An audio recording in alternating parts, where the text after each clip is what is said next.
Hi, this is Chase from CNC Commentaries, and today we're going to be doing something a little bit different. We have a bonus episode for everybody today. And today we're going to be talking about the 2000 film Keeping the Faith. This, of course, is, I would say, probably the most acclaimed film thus far that we've talked about on the channel, and just something with a wide fan base throughout the world. Yeah, this one's internationally recognized. And I guess before we jump into why we're talking about this, I should introduce my my fellow co-host, Nando. How are you? Hello. How's it going? It's going great. Glad to hear. Yes. But keeping the faith, huh? I always do. This one's certainly interesting. Well, I guess we should get into why we're talking about this and what these bonus episodes will kind of be. Whenever, well, I guess I should say Nando and I are in a film studies class, an IB film studies class at our school. And in that class, we sometimes have to watch certain movies. This was the first movie we had to watch in the year. Very interesting. Ever. Very interesting choice. It's a romantic comedy. So what these bonus episodes will basically be is whenever we watch a movie in class, we might do a bonus episode on it. Or we might just do a bonus episode if we want to talk about a movie, but it might not have enough material for a full hour-length discussion. Or if we just want to do like one where we're talking about like different movie news of the week, just whatever we want to do for a bonus episode. Sometimes we may randomly throw out a bonus episode. They're not going to be like pre-scheduled stuff. It's going to be just if we feel like doing one, we feel like doing one. It's just going to happen. Yeah, it'll just happen. And there's no better movie to start on than Keeping the Faith. It's a rom-com. That's a first on our little series. Yeah, the little rom-com-a-thon.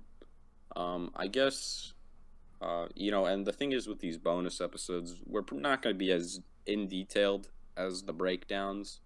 We're just going to give like our general impressions and talk about anything memorable and whatnot. But I guess we should still probably do a synopsis. All right, Chase, give us the synopsis for this film. All right, Keeping the Faith is a 2000 rom-com directed by Edward Norton. It stars Edward Norton and Ben Stiller as two best friends who grow up. Ben Stiller, he plays Rabbi Schramm, and Edward Norton plays Father Brian Finn. And one's a rabbi, one's a priest.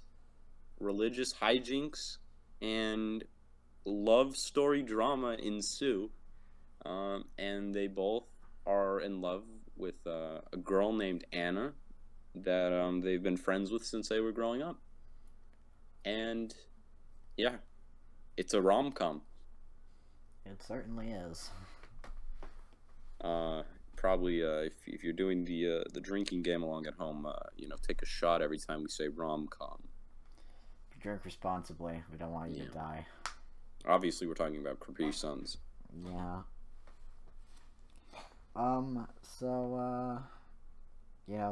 This was my first time seeing Keeping the Faith. This was also my first time seeing Keeping the Faith. So I didn't really go in having any expectations. I mean, it's Ben Stiller and Edward Norton. I know at least one of those guys is a good actor.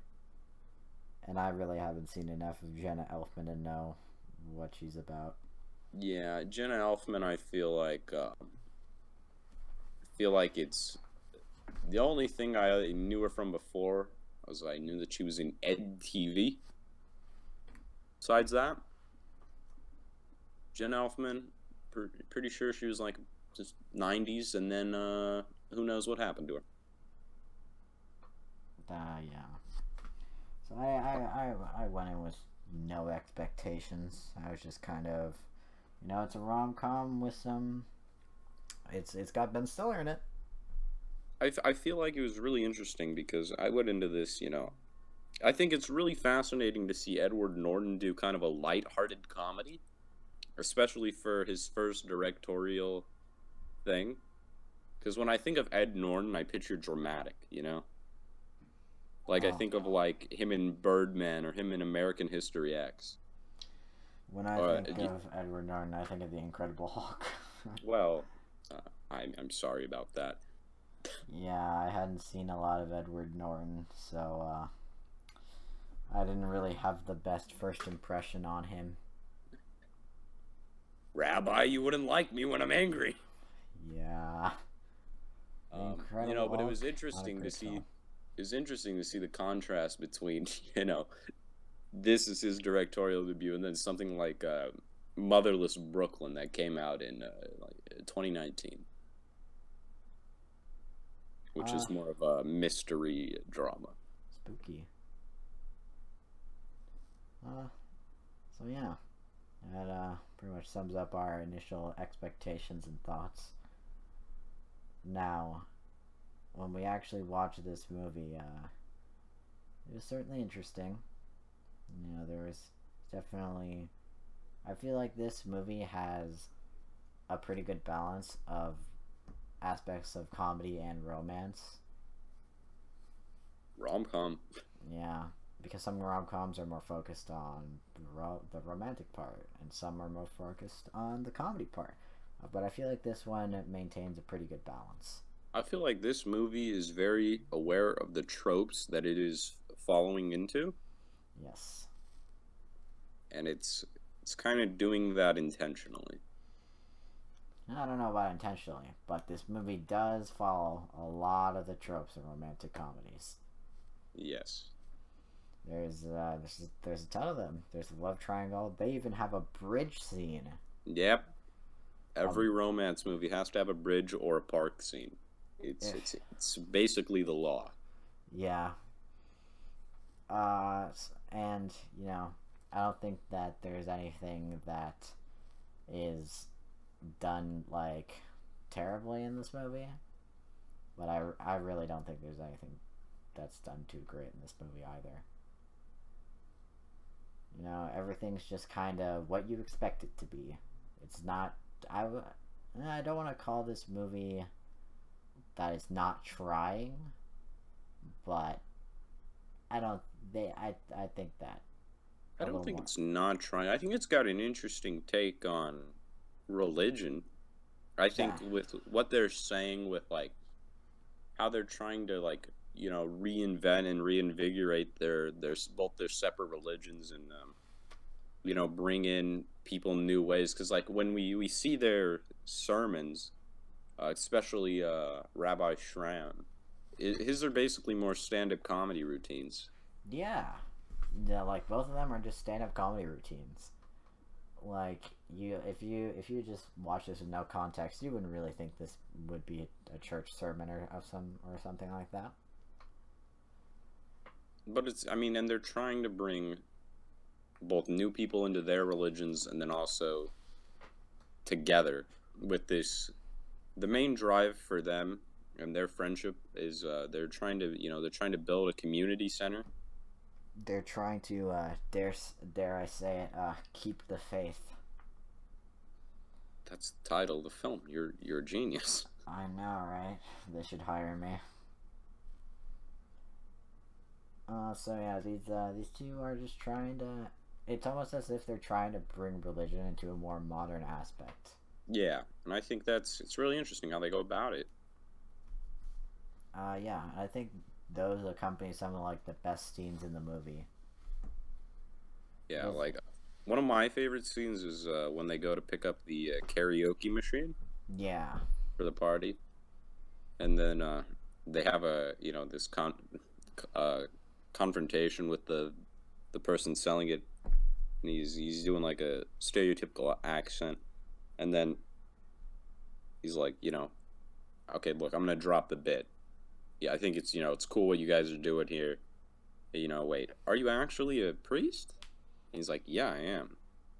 And then it's really neat. Yeah. I really like the aspects. I really like the scenes in this movie where Ben Stiller and Edward Norton are just talking, and mostly about like their religion, because their dynamic is written well, in my opinion. I think well, actually, I don't know if Norton did the screenplay. I doubt he did the screenplay, but I think there's definitely some good quips in this movie.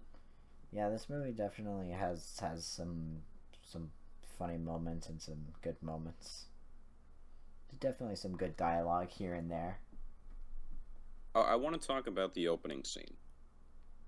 Uh, Because we get like usual establishing shots of like the city and sprawling credits over music, but we open with Edward Norton hobbling around on the side of the street, drunk yeah, he's and wasted. angry, and we're like, well, we already know some shit's gonna go down because he's a priest. He's not supposed to drink. What went wrong? Yeah, And then he stumbles into the bar to tell the barkeep, and like halfway through this movie I completely just forgot about that whole part, that oh, he's supposed to be in a bar right now relaying this story. And it was pretty, it was interesting, because I feel like even if you've never seen this movie and you just heard the title Keeping the Faith, you can assume it's going to end well because it is called Keeping the Faith. it's not called Lose the Faith. Yeah, it's not called losing my faith and also my friends. And he stole the woman that I liked. Yeah, this movie's title leads you to believe that it's gonna end happily. Something is going to happen to them to fix their situation. And I guess we could go into who did you think, how did you think it would end up? Who did you think she would end up with? Did you think she would end up with either of them? What did you think would go down? No, and I really hope that she didn't end up with any of them. But that one didn't really work out. Yeah, I didn't think she would end up with either of them either. But I guess this is a 2000s rom com. It's Yeah, very unlikely for it to go that kind of way. like when we're introduced to Jenna Elfman's character, she's like a career woman, Yeah. and she has like this job that she's making a ton of money at, and that she can advance in. But then the sooner she meets back up with these guys, she falls in love with Ben Stiller. And I mean, I feel like it's a common thing in movies. Like, it's either the businessman or the businesswoman, and they throw it all away to be with the one they love, and you know, this love overcomes is more important than the potential job opportunity. Yeah, yeah, that's definitely a common trope, and this movie is no exception. Because Jenna Elfman ends up just like abandoning what was it, a promotion? Yeah, I'm pretty sure it was a promotion, and she would have to go to another city. Yeah, so she's like, screw that, and then she just stays with Ben Stiller. Yeah, and I mean, it's even interesting. It's it plays on this concept, of course, of you know, like it's a sort of love triangle, but Ed Norton's character thinks she might like him, but then after after like a fake date, um, her and Father Schramm actually start secretly hooking up, but they're Yeah. both like they don't want anything to happen, and then of course one of them will eventually develop their feelings, and that's where the problem arises. Yeah. And like I feel like, you know, the plot of this movie is kind of weird because, like, the majority of their problems could be solved if they just talk to each other like normal people. Well, I feel like that's most movies in Yeah, general with these kinds of problems. People just have but some honesty. instead they don't talk to each other and hijinks ensue. So when I was watching this movie, it was a little thought in the back of my head. I was like, this movie could be over in like 30 minutes if they just sat down and talked. Yeah. It's just a thought in the back of my head. Well, I mean, and the thing is, and even when Anna and Rabbi Shram eventually develop more, it's they can't be together because Anna isn't Jewish. That's the big thing keeping them apart, right? Yeah. Along with besides like work and just all that. But the main thing is because they can't be together because she's non-Jewish. And I think it's interesting because I picked up on it. I don't know if you did, but very subtly when she's like, "Oh, I can't make this. I have this class at this time." In my head, I was thinking like, "Is she taking lessons to become Jewish?" That's what I was thinking. And then of course we get that payoff at the end of the little note to a different one of the older rabbis. She says that, like, don't forget to come to this. Oh, we still on for this lesson? And she's like, oh, of course. And I was like, I felt like it was really interesting to see that payoff. I thought that was kind of cool. Yeah. Now I kind of feel bad for Jenna Elfman's character in this movie because she has to drop so much and she has to learn all these things just to be with Ben Stiller. But it's true love. It's true love. Love conquers all, I suppose. At least in this movie. I feel like we really can't do this movie justice if we don't talk about the horrible first date. I mean, yeah, this is one of like the comedy scenes in the starting part of this movie. I mean, And yeah, because they're trying to set up Shram because he's this hot up and coming. He's a big deal in the rabbi world, and they're trying to find him a significant other. yeah, So he's getting all these dates set up for him. yeah, the older rabbis want him to get married and settle down because that's tradition in their religion. And so he gets set up on all these dates, and we get this scene where he goes on a horrible date with a girl who's really into fitness. Yeah, so they have dinner, and Ben Stiller is like, he's clearly uncomfortable. Like, he wants to leave. Well, I mean, from the very get-go, it's very apparent that these two aren't going to. Nothing is going to go anywhere between them. Yeah. She's very. What word am I looking for? She's just peppy.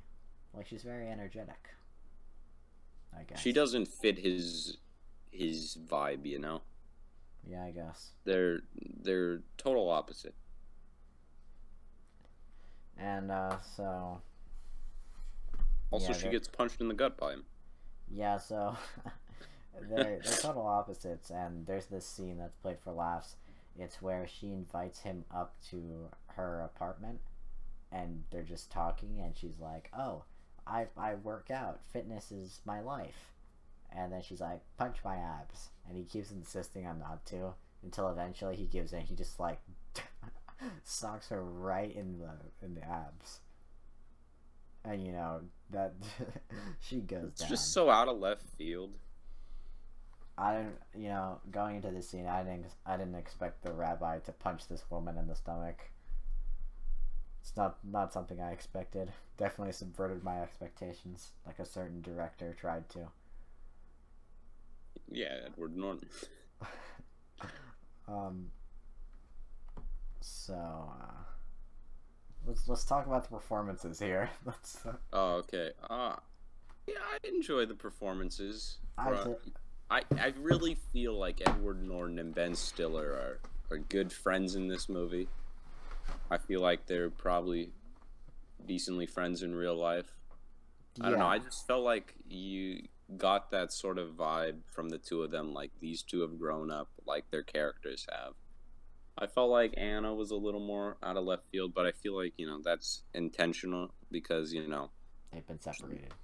yeah, they got separated when they were younger and she moved away. Yeah. I mean, I think the performances are the best part of this movie. Because this is the only thing that kept me from falling asleep in this movie. Because this movie can be really dry sometimes. I know how much you love rom-coms, but Yeah, I'm not the biggest rom-com fan. hey, just keep in mind, I wasn't the one that forced you to watch this. No, that was our film teacher. Hey, and we thank her for that. Yeah, we thank you. You're a great teacher. Um, And so, especially in Ben Stiller's case, I mean, I like Ben Stiller. oh yeah, Ben Stiller is just a likable guy in general. Yeah, I mean, That's what I feel like is the main thing about this movie. This movie. I'm sorry to say, this movie is not a cinematic masterpiece. No. This is not The Godfather. This is not Jaws.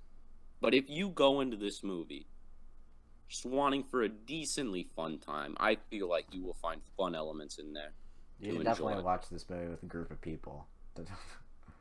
I don't even know if that. It's just if you want to have some fun with Edward Norton and Ben Stiller, that's you have that. Yeah, I mean, like, you can't have a bad time while watching a Ben Stiller movie. It's Yeah, pretty exactly. much impossible. It's just enjoyable. Yeah. The performances definitely elevate this movie a lot. Like, if these people were played by less talented actors. Yeah, if these were like C tier level people, I feel like you could take the same premise, and this same premise has probably been done, like a million times. this could be a Hallmark film. Yeah, like if you took pretty much any other actor that was less talented than these people, this movie would be a lot worse. Yeah, and I feel like it would be a lot more unbearable to sit through. Yeah, but because you know that it is capable people in front and a capable person behind the camera, yeah, it is bearable. So yeah, there's some interesting bit performances by Anne Bancroft, plays Jake's mom.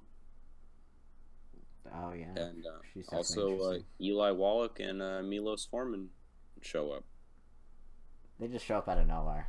Yeah, so I mean, Edward Norton's able to use his star power to get these big names to be in his movie. So, like, they don't even show up for long. They just kind of show up. I mean, they just play like other, rabbis and stuff. Yeah. I don't. Anne Bancroft has some good moments where she's talking with Jake and Anna. Yeah, she kind of plays like this older, wiser person. She's definitely got some experience in what these people are. The Yoda, if you will. The Yoda of keeping the faith. Yeah. So she definitely adds to the movie. Like, I don't really think anybody in this movie is doing a bad job. Like, you really can't have a bad time while watching this movie. I don't know. Jenna Elfman was probably my least favorite part about the movie, but I don't think she's necessarily awful. I don't know. My least favorite part of this movie was the plot. Well, I mean, but if we're talking about actors, I mean, I think they're all doing pretty well. I feel like it may have dragged a little long. Yeah, I don't know if this movie needs to be, 2 hours plus. Like, you could have cut some of these scenes from this movie and it'd be the exact same movie. Yeah, you can make this a solid hour 45. Even an hour 30. Like, some of the stuff in this movie does not need to be in this movie.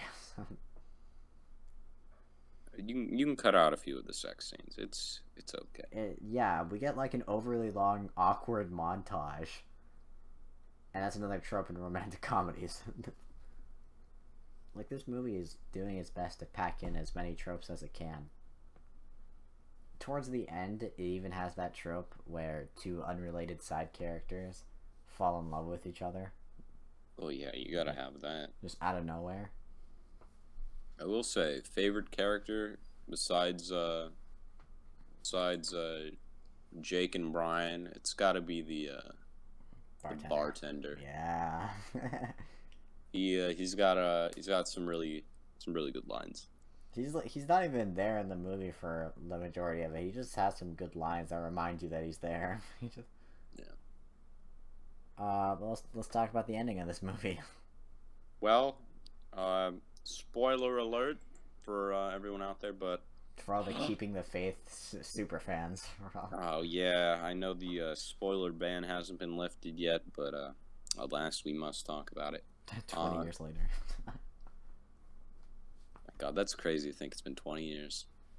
Rabbi Shram and Anna do end up together. They end up together. Crazy. And Brian ends up being okay with it. He's like, he's still my friend. These are still my friends. Yeah. We are going to keep the faith. We are forgives going to make this community center. And it's interesting because he finds new footing in his religion. He gets a new grasp in his religion. Yeah. And I myself am not a very religious person, but I feel like that's an important thing, that to reevaluate and rethink. And then when you find that new grasp and you find that new joy in what you love, because we see in the movie towards the end, he's getting drunk. He doesn't care anymore. He's done with, being a priest. But then he finds that joy, and he ultimately keeps that faith. Yeah. I mean, neither of us are religious. I wonder how a religious person would their take on this movie, if it'd be any different. Well, I mean, obviously the religious aspects aren't in the forefront necessarily, but I feel like it does say a few interesting things about religion. Definitely challenges. And I'm pretty sure Ben Stiller is Jewish, so in real life, I don't. I have no knowledge about that. I'm pretty sure. And so it's kind of just like trying to find the, common ground. Common interest and ground between different beliefs necessarily. And because we see that they go to each other's sermons and congregations. And they even have a joint sermon / congregation. Yeah. So it's just kind of like, bringing people together. Yeah, to bridge the gap. All right. See, if only everyone watched Keeping the Faith, then all problems would be solved in terms of indifference. I don't know, Chase. With religious views. I'm pretty sure the majority of the people on the planet have seen Keeping the Faith, considering it is the highest box office record in the history of the human Earth. Yeah. Anyway, why don't we move on to ratings? Oh man, do we already have to go so soon?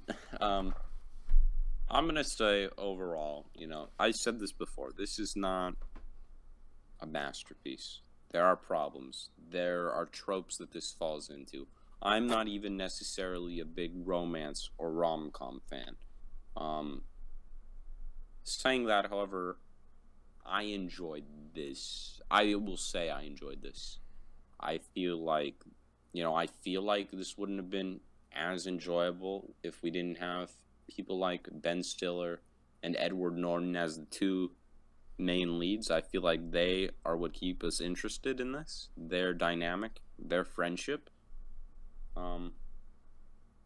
I just feel like there are some very fun scenes and very good jokes, and I feel like if you watch this movie, you will find those moments. This isn't